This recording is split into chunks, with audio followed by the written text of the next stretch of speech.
all need to make smart decisions with our money.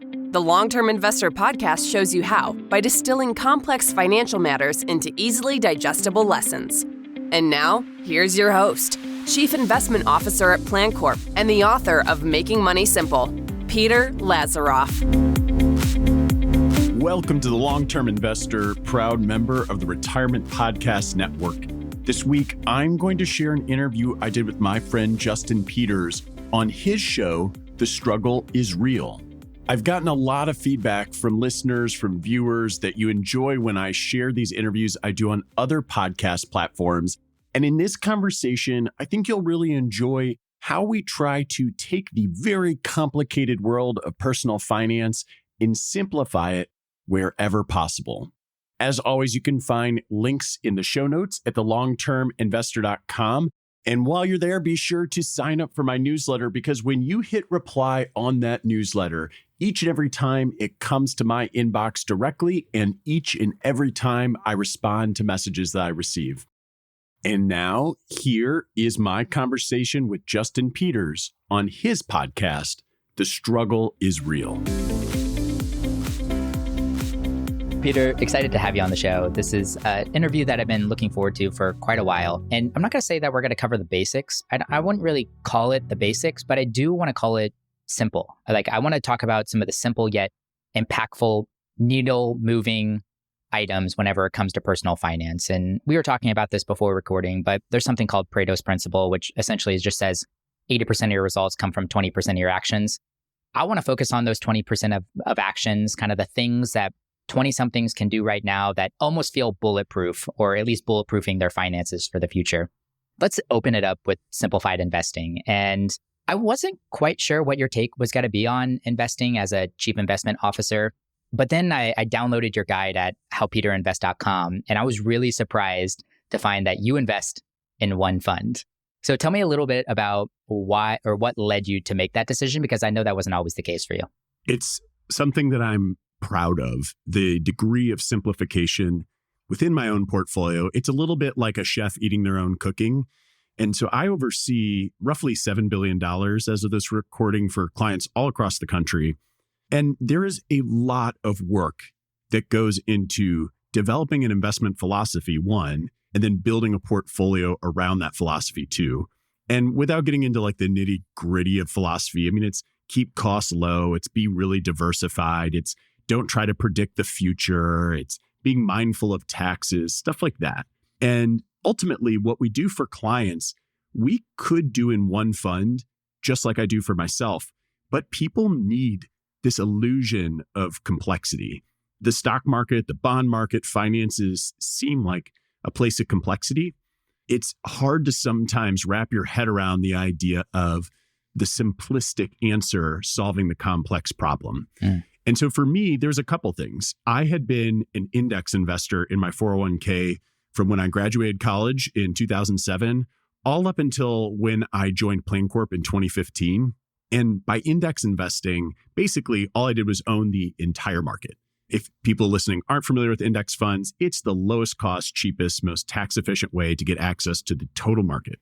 And there is literally nothing wrong with indexing. You will never, ever, ever hear me talk somebody out of indexing. Do I think you can improve upon indexing? I do. And, we can talk about that if you want, but it's really not that important and it's marginal. And I was coming to a firm that helps people implement some strategies that do try to improve on indexing. And I wanted it to be similar, but I also had a lot of experience maneuvering my portfolio at the wrong time. I've made literally every investment mistake that you read about in behavioral finance books. And this is someone who knows all the things. And what I felt like was the best thing for me when I was rolling over this pot of money, this 401k account that I'd been maxing out every year during a recession, worst recession since the Great Depression, and then a roaring bull market. And this is a big decision. And what I decided was I'm going to own one fund that is globally diversified, that is the appropriate mix of stocks and bonds for me at this point in time, which is 100% stocks for whatever that's worth, that is low cost, that has the same sort of overweights to portions of the market that our clients typically carry. And the biggest thing I was getting hung up on, honestly, was the fact that it was orders of magnitude more expensive than an index fund. An index portfolio is less than like 0.1%. At the time, I was willing to pay this one mutual fund over 0.3% to do this. And to me, that was sort of like a lot of the decision that people make when they hire an advisor. I thought, now I've made this decision. I'm going to maintain this until I'm 50. And then I'm going to add some bonds. Why? Again, we can get into that. Trying to stay out of the details too much. But ultimately, for me, now I don't have to make any decisions. I spent a lot of time making one really good, thoughtful decision. And now the key is just to stay the heck out of the way of compound interest, minimize investment mistakes. And for me, this was the path to do so. Man, I'd love to roll the recording back and re-listen to that line again. But simply just spending time making one good decision so you don't have to spend time thinking about this decision over and over again, I do feel like is somewhat the power of this one fund portfolio, which I'm super impressed about. I did understand now why you might even pull that one fund apart into a couple of different funds, because whenever you're communicating that with your clients and when your clients are opening up their statement alone by themselves at the kitchen table and they see this fund is down or not trending the way you wanted to, although that's understandable, there are mechanics in each of those funds that might be averaging out, but it does kind of make sense now. It's like, okay, cool. We're going to do this 3-fund approach instead. This fund is kind of high growth and it should be around here. This fund is kind of steady and it should be here. And this fund is maybe somewhere in the middle. And now whenever they open up that statement, the combined average of all 3 of those funds might be the exact same thing as the one fund. But the fact that that was the discussion you had and that is what they're seeing on their statement totally makes sense for me from an advisor standpoint as well. Well, and I think that one thing that people sometimes don't realize is that I'm going to use the example of making a lasagna. You can go buy a frozen lasagna in the freezer aisle at your grocery store. You can go to the part of the grocery store where they're making something fresh every day, or you can make it yourself and use premium ingredients. And yes, the premium homemade lasagna is going to be the best one. Do you always have to do all those different things? For me, I can eat frozen lasagna. That's all that matters. I also, if you go to howpeterinvest.com, the biggest question I always get is, well, what's the fund? Why don't we make them go to howpeterinvest.com? They can figure out what the fund is. You can also get a little more of the logic of why that fund versus maybe some others. But I think the key piece when people are choosing investments for themselves or evaluating the investments that someone has chosen for them, I don't think that more always equals more. Less doesn't always equal less. There are reasons for tax purposes, really it's purely tax purposes, that having multiple pieces that you can break out can be useful. But ultimately, simple investments are what you're going to be more likely to stick with when they're not doing the way that you want them to. And then the other thing is that it just ends up keeping costs a lot lower. There are fewer decisions to make. And just think about this. Like if we had to flip a coin and we have a 50-50 chance of predicting heads or tails, if you have to flip a coin twice and predict 50-50 twice in a row, your chances of doing that correctly are now 25%. And if you do it a third time, you're now down again to 12.5%. And every time you make decisions, you are increasing the probability of failure or decreasing the probability of success that you make the right series of decisions. And so investing is something that should be thought of as a multi-decade exercise. There are always crazy things going on in the world. And I feel like a great understanding of market history and market theory certainly help with arriving at something that you can stick with for multiple decades, but recognizing that you don't have to make a decision right this second. You don't want to put it off for years, but you can take your time and put as much time into that investment selection as at least as you would planning a vacation or buying a new refrigerator. I can't tell you how many crazy reviews I read about when we had to replace our refrigerator earlier this year. And it was so exciting because the refrigerator we had was just a piece of junk. And we haven't had ice in our house for multiple years. And here we finally get this new thing. And right when the refrigerator comes, I still like it, but it makes a louder noise than I expected. And I read, and nobody ever mentioned that. But that's still something that stands out where maybe I'm a little dissatisfied. There's always a ping of regret. With investing, regret is so easy to measure because the numbers are right there and you could see what could have been if you had only invested this way or that way. That's fine to feel that way. That's actually normal.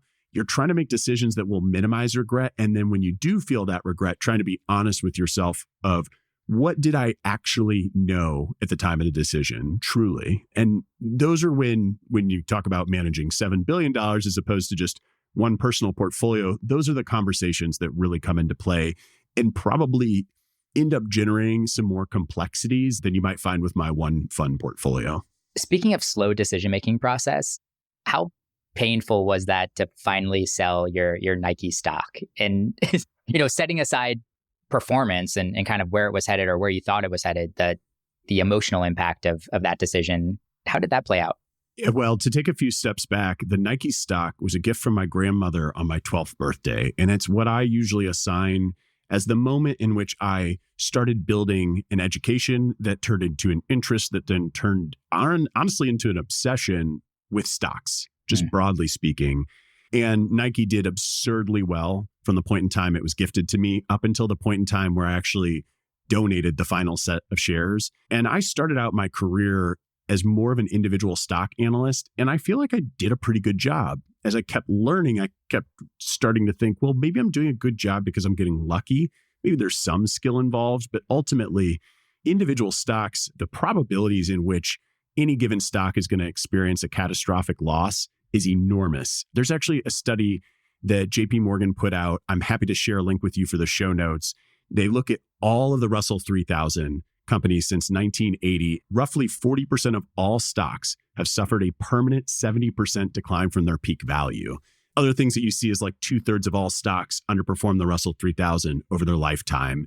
The median return of a stock versus the Russell 3000 is minus 54%. So like the median stock did 54% worse than the Russell 3000.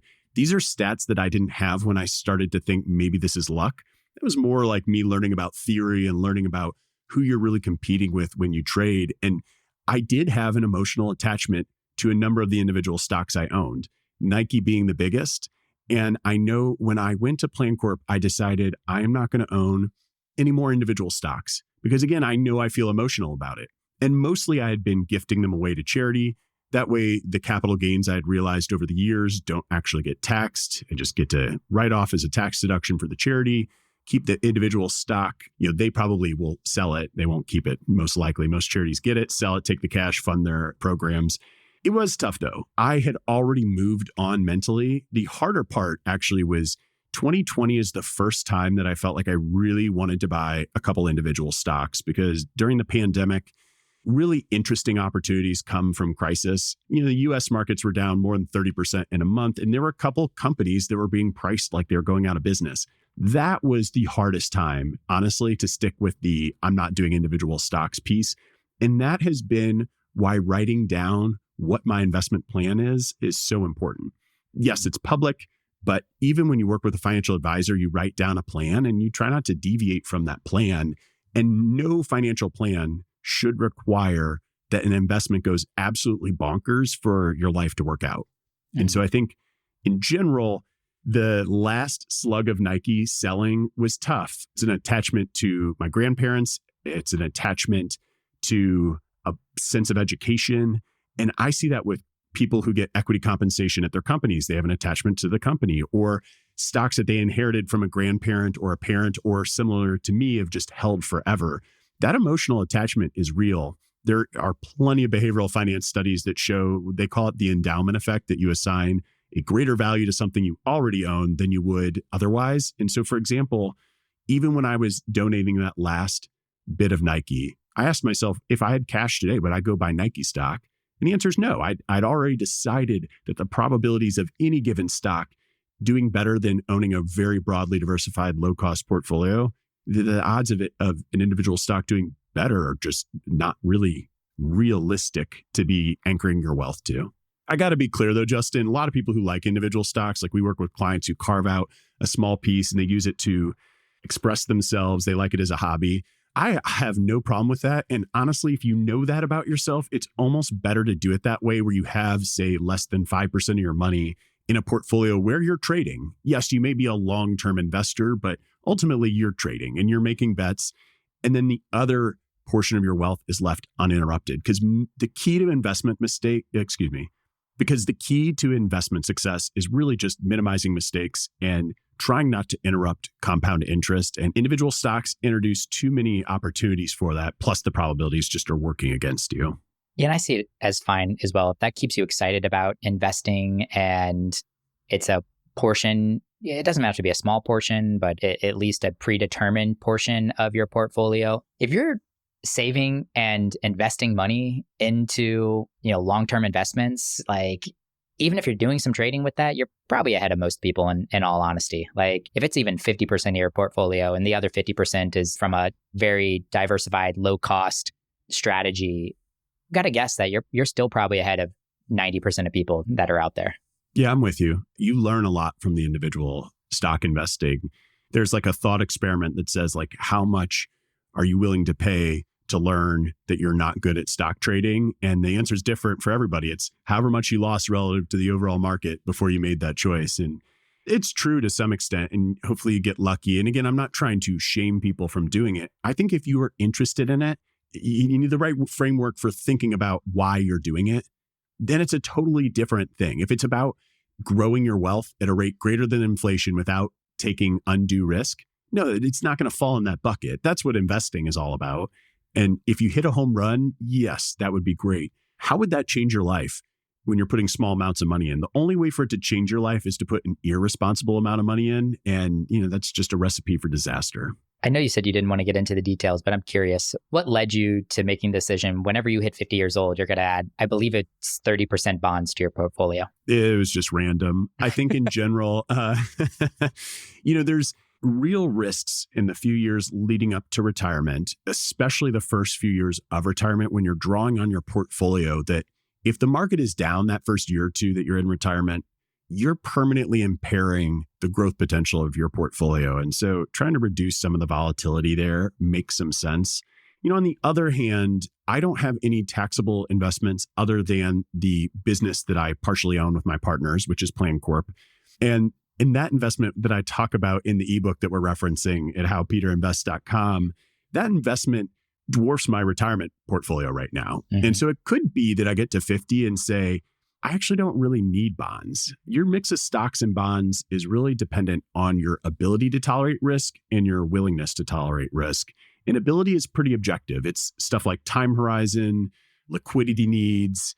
Willingness is pretty subjective. Like I know that I'm very willing to deal with losing 60% of my money. If you were invested going into 2007, down to the bottom in 2009, the S&P 500 lost about 60%. Mm-hmm. So it's a big, big loss. The pandemic was scary for very different reasons. 2022 is kind of like this routine ho-hum bear market. I wish they were all that way.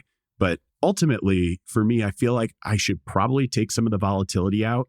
That 70-30 mix is probably the thing I hesitate the most on as a decision that was made, let's say 9 years ago at this point. It still seems right.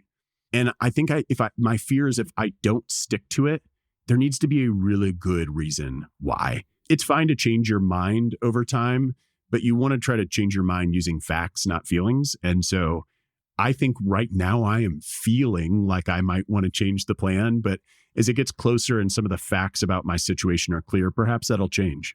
You still have a decade plus to make that decision, but what would be some of the facts that would to lead to that? Is it simply you're a Plan Corp, you have no end in sight in terms of leaving there, you have plenty of money coming in, you're not going to be drawing down on your retirement assets anytime soon, so you can continue to leave them in an all stock portfolio, or are there some other facts that you might be considering or might impact that decision?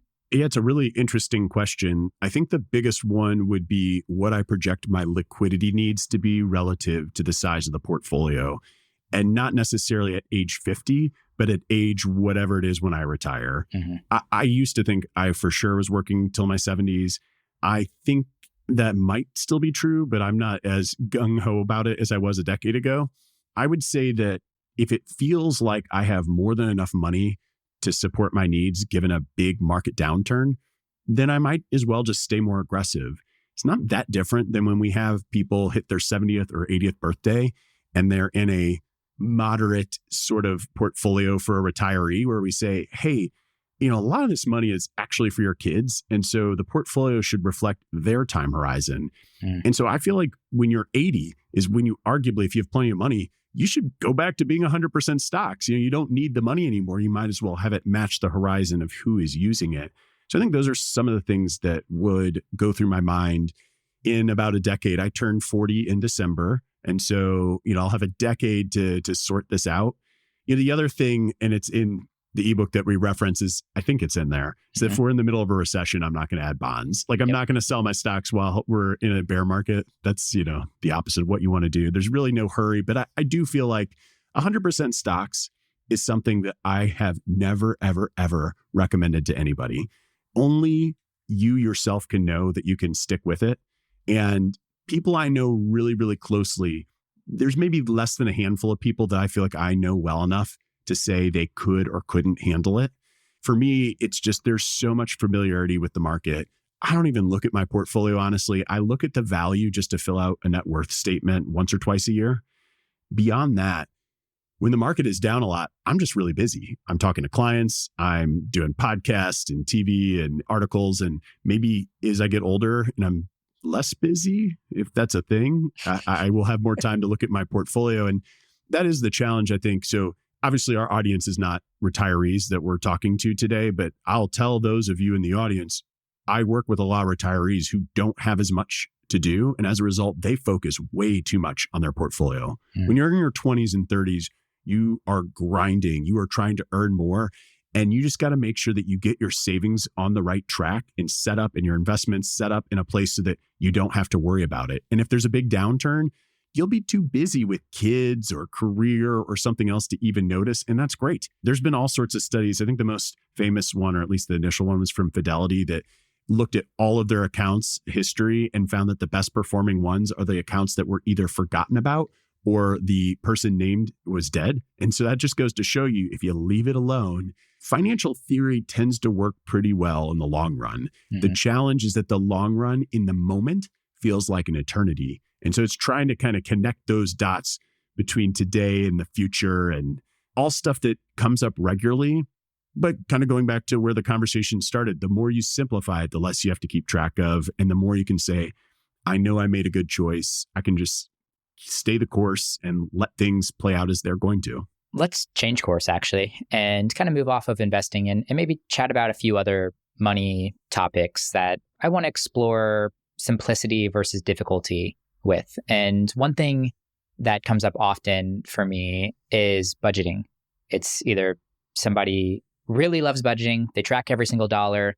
Every Friday, they sit down and they plug it into their spreadsheet. Or I get the opposite camps that are like, I absolutely hate budgeting. I'm never going to make a spreadsheet. I'm never going to input all of my expenses. I don't want to follow something. I don't want to restrict my spending in that way. So I want to speak to the latter audience here. And a topic that I don't believe we've really covered in any kind of detail on the show is reverse budgeting. Can you explain what this is and how it works and how this might be applicable to that last group? Reverse budgeting is by far the most important financial decision or set of decisions that I have ever made. And at the beginning of the show, you had mentioned how like sometimes 80% of the output comes from 20% of the work. And really reverse budgeting flips the whole process on your head, where when you're budgeting, you have to track each expense, and it sort of forces you to make every decision as if you live in a spreadsheet. But we don't live in a spreadsheet. And rather than focusing on the expenses, I think it's better to focus on the savings. That's what reverse budgeting is all about. You simply figure out how much you need to save. You make those savings automatic, and then you just spend the rest the way you please. Now, if you overspend, this isn't for you, but knowing exactly what you're saving gives you a lot of control. And when you increase the amount you save, naturally that reduces the amount you spend. But if I were budgeting, let's say, $250 on eating out, and we run out of that in week 3 of the month, and my wife and I get invited to somebody's birthday party, and we're not going to not go because we had this budget line, especially if we see that the money is there. The one benefit that everybody has today that I didn't necessarily have when I didn't come up with the term reverse budgeting. I don't know where it came from, and I can't seem to remember who ever did it. But back then you had to use a spreadsheet. Mint.com was just coming out. Of course, now Mint has gone away, but there are all these budgeting apps that sort of let you do this.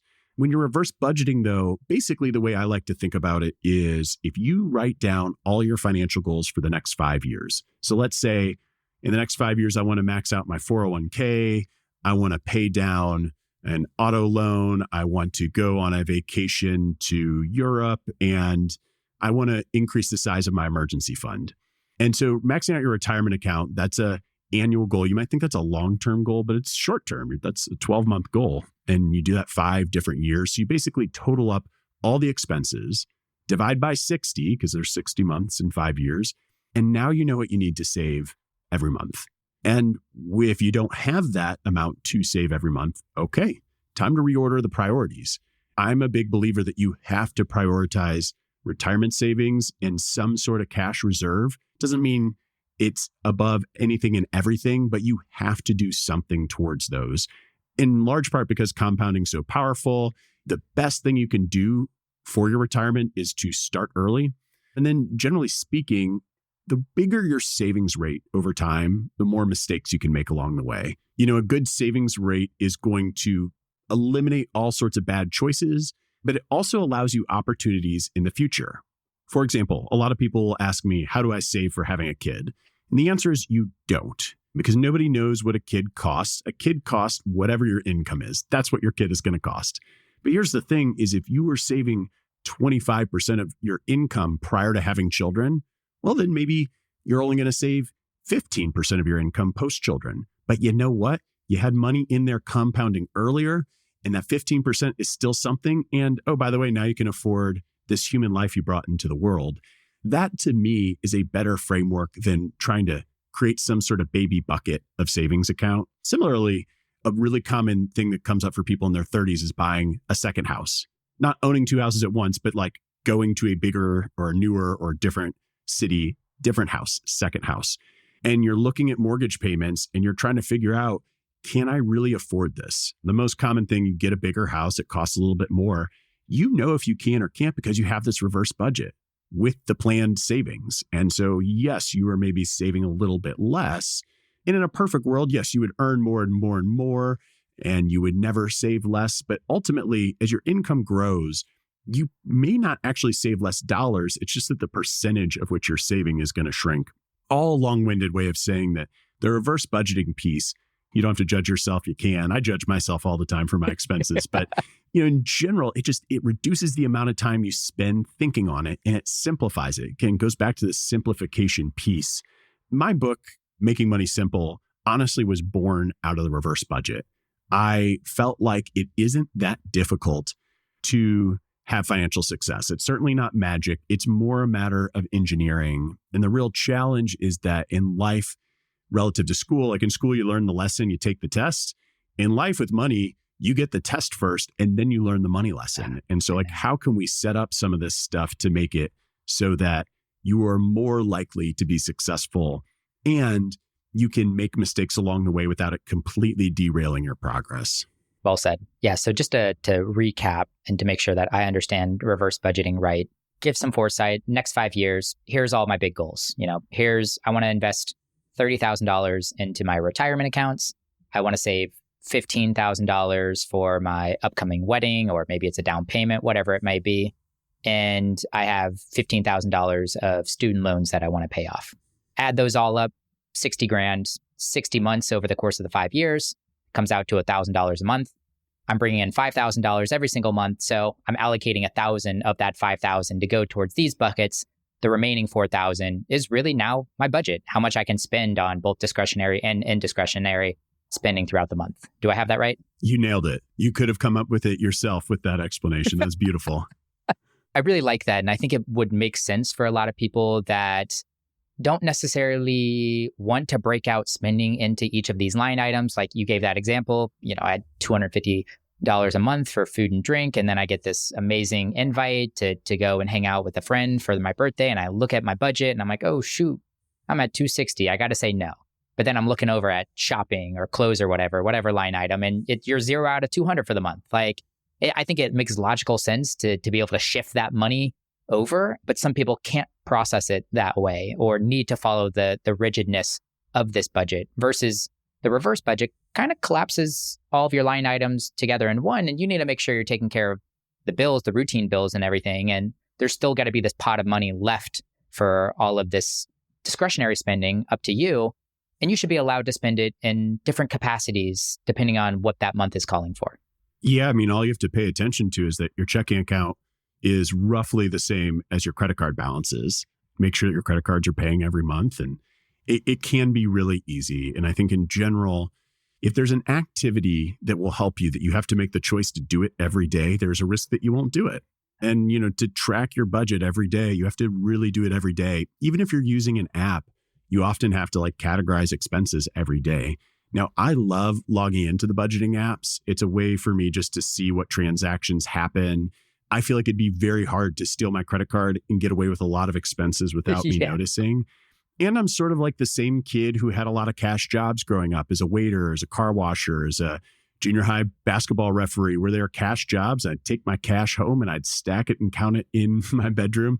It's sort of the adult version of that, I'm sure. The reverse budgeting, though, one thing I never think about is, am I off track? Because I've done this planning to know that this is what I need to save for those goals.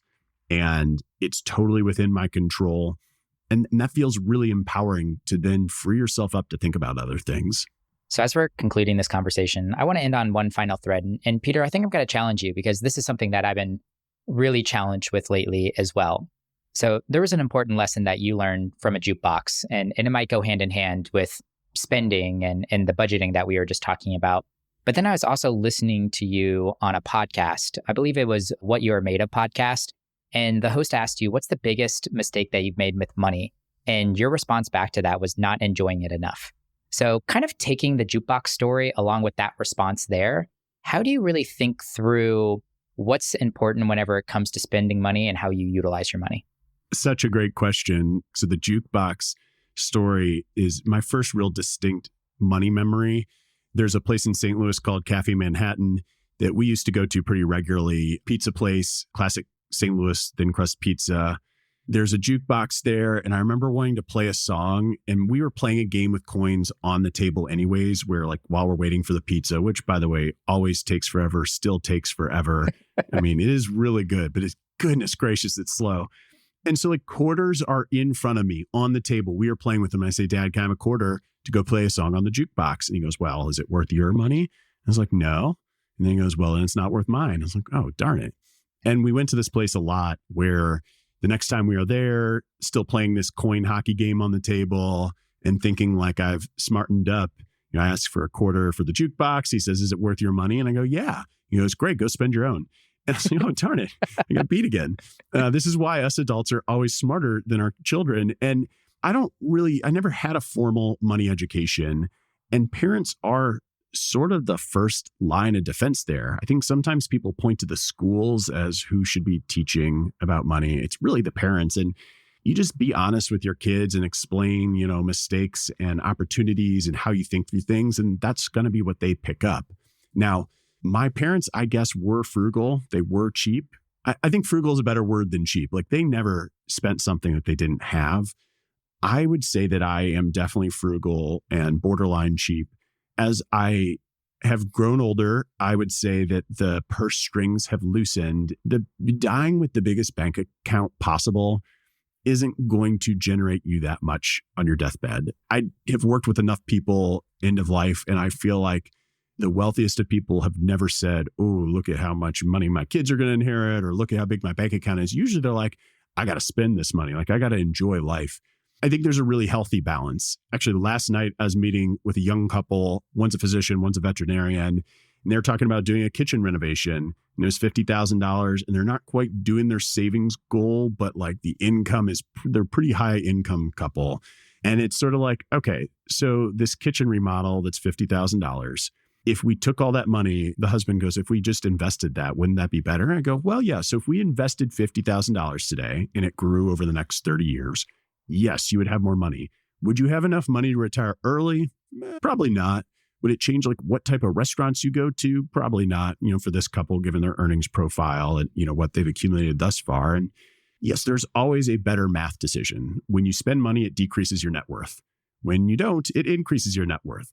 it's a balance. The other challenge is that we think of our future selves like complete strangers. Great research that shows these neural scans of the brain activity when we think of our future selves, and it's giving money to our future selves, and it's truly identical to giving money to a stranger. And so, like, how do we connect these two people so that current Peter doesn't suffer in the name of future Peter all the time, but similarly, future Peter doesn't suffer just so that current Peter can have a good time? Yeah. It's definitely a balance. Our identities change over time. Like, I think one of the things that's easy for any of us to do is to think of like how much we've grown up, how different we are than we were 5 years ago, 10 years ago. And the real challenge is it's what they call the end of history illusion, where that's sort of, if we start setting goals, as we all have, we assume that our identity today is going to be the same as it will be in 10 years from now or 20 years from now. Like, we think we're done growing up, but you really never are done changing. And that really is difficult. And so I think to the best of your ability, knowing what makes you happy is helpful. There's a lot of research out there that shows what in aggregate tends to make people experience longer lasting happiness. It doesn't mean it works for everybody, but the big one that people latch on to the most is experiences. Yeah, I love traveling. I want to show my kids the world. I feel like our family spends more on travel than a lot of people around us, but we spend less on our house. Like, the house, I get a lot of joy in our house. Having like the fanciest, newest kitchen, we don't entertain that much. It's not like I get to show off the house. It doesn't make me that happy. I'm sure if my wife were listening to this, she'd be like, it would make me happy though. And that's fine. We do a balance, but it's sort of knowing what makes you happy and not starving yourself of those pleasures, because ultimately, as someone who's about to turn 40, and again, your audience is a little bit younger. So like, I'm sort of the older brother in this situation. Like, yeah, I'm at the point where I'm starting to be like, there's only X number of years left. Like, I'm about halfway through life, and I'm about halfway through my career. And, there's only so much time left. And the kids, I'm about halfway done with my kids. They're not going to live here. And so like, I only get so many summer vacations with them. I only get to do things with them so many times. And that's sort of where I'm trying to connect the dots more. I am far from having it figured out though. I really enjoy listening to my friends that are new parents, and I do think kids really put that perspective in. I can't remember the study, but it's like by the time your kid turns 18, you've spent like 85% of the time with them that you'll ever spend with them. And I think whenever you break that down and start looking at it from each summer's perspective, you're like, holy cow, like this might be a large portion of the time I get to spend with my kids. Why not maximize this vacation with them or go a place that we've always wanted to go? I do like that kids push us in that direction, and it's really nice. Peter, let's round things out here. You mentioned your guide. Is it howpeterinvest.com? People can go get the answer to the one mutual fund that you choose for your investments. You also got a book out there, Making Money Simple. Tell us a little bit about the book and where we can find the book. Yeah, you can find Making Money Simple anywhere you buy books. But, this book, when it was written, was really aimed the audience of your show, Justin. And so one of the things I talked to you about beforehand, I have a link. It's peterlazaroff.com/free book. So you're going to have to figure out how to spell my last name, but you can probably figure it out through some good Googling, but peterlazaroff.com/free book. I will get you a copy of the book, Making Money Simple, for free. Right when we were talking about it, I kind of glanced back behind me, saying like, well, how many are over there? There's a couple dozen, so we should be good. And if I run out of supplies, I'll politely apologize to you via email. But, would love for anybody to also go purchase. And if you enjoy it, share it with somebody. You don't have to keep it forever. I try to give away as much of the information I have for free via the website or via my podcast, The Long-Term Investor. So most of what you find in the book, you can eventually find throughout aggregating everything else in one place or another. I love it. Once again, that's peterlazaroff.com/free book. You can either look at the show title to figure out how to spell Lazaroff, or you can just open up the show notes and click that link, and we'll have it right there at the top. Peter, final question for you. If you had the opportunity to teach a 16-week class to a group of graduating college seniors on a topic that isn't normally covered in the classroom, what would you teach and how would you teach it? So I'm going to cheat a little because I do teach one class to outgoing college seniors every semester. Some people in the fall aren't always outgoing until the spring, but once a semester do this class. And it's really just about where to save for retirement, like where do the first dollars go? and trying to alert them to make some of these choices that we're talking about today. Like the reverse budgeting piece is just so important. And making sure that you're saving into your company's retirement plan is priceless. I tell people all the time, your company's probably offering you a match. So if you're making $100,000 and they offer you a 3% match, you got to put 3% of your salary in there because you're going to double your money for free. It is literally the only guaranteed doubling of your money in your entire life. And it's part of your compensation. And if you can afford it, max out your 401k. Like that is the thing. I tell people that in high school. People will have me in and talk to high school seniors, and I know they're going to forget everything. And so I can't tell you how many times in a 30-minute or 1 hour talk, I will say, and don't forget to max out your 401k, the most important thing. And, when I think about if it's a 16-week class rather than the 2 to 3 hour class that I'm doing once a semester for outgoing seniors, I might go into more of like, okay, here are the choices you make when you get to your employer with regards to a retirement plan. Where does the next dollar go? Well, the next dollar probably goes to a health savings account if you have a high deductible plan and if using a high deductible plan is a good thing for you. Talking about getting into a Roth IRA.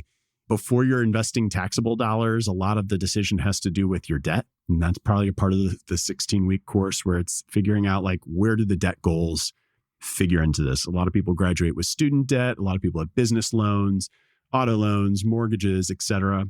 I think that to me would be what is most helpful. And something that I said today is something I say all the time, that a good savings rate and maxing out your 401k, that can cover up a lot of poor choices that you make after the fact. It will definitely gloss over some stuff and give you some wiggle room to make mistakes and also put you on the fast track for financial success. I was just doing this calculation yesterday, actually prepping for a talk that I'm about to give. And I was doing some calculations, and $300 a month, that's $3,600 a year, starting at the age of 25, finishing at the age of 65. I used 8% as a return rate. You're going to be over $1 million. So I broke it down, and I'm planning on telling them this as well. Half of that could come from your employer. Like you could be putting in $150 through your 401k, getting the match from your employer, and set yourself up for pretty good success, just kind of hitting that low benchmark to start with. And as your income grows and as you get more and more interested in saving for your future and investing for your future, you can continue to increase that. Thanks for listening to the Long-Term Investor Podcast. To access free financial resources and submit questions to be answered on the show, visit thelongterminvestor.com. Peter Lazaroff is an employee of PlanCorp and BrightPlan. All opinions expressed by Peter and any podcast guests are solely their own opinions and do not reflect the opinions of PlanCorp or BrightPlan. This podcast is for informational purposes only and should not be relied upon as a basis for investment decisions. Clients of PlanCorp and BrightPlan may maintain positions in the securities discussed in this podcast.